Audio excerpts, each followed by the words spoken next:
तुरीची डाळ मस्त धुवून घेतली. आज मस्त सांबार करणार आहे मी.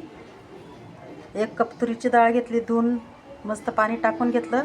त्याच्यात 1 कांदा बारीक चिरून घेतला, 1 टमॅटो बारीक चिरून टाकते.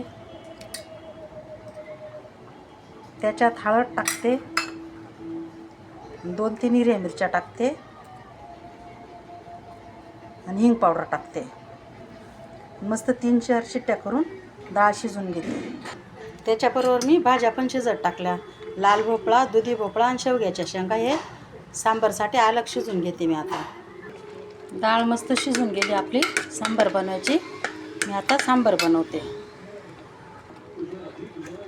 सांबार मसाला, धनिया पावडर, लाल मसाला आणि हळद टाकते. आता त्याच्यात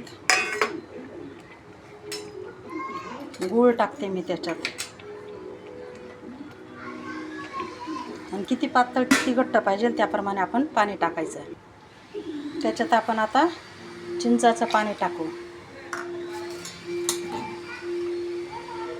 सगळ्या भाज्या शिजलेल्या टाकून देऊ आपण त्याच्यात. आता मी सांबारला तडका देते. त्याच्यात जिरं मोहरी तडतडून घेते आणि 3 लाल मिरच्या टाकते. आपण आता फोडणी देऊ.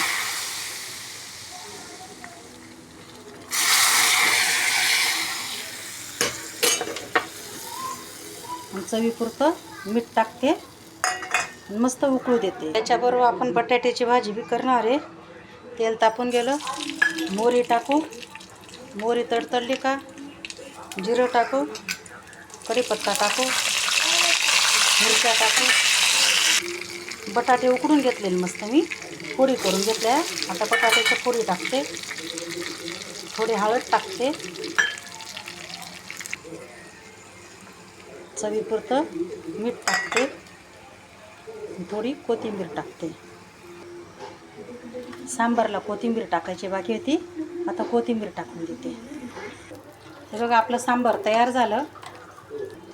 भाजी बी तयार झाली, डोसे बी तयार झाले. मी आता ताट करून दाखवते.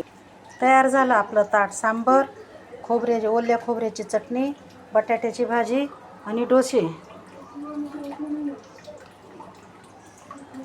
कशा वाटला सांबार, चटणी, बटाट्याची भाजी, डोसे ते कमेंट करून सांगा. लाईक करा, शेअर करा, सबस्क्राईबर करा. आणि असे कुरकुरीत डोसे करून बघा. हे बघा,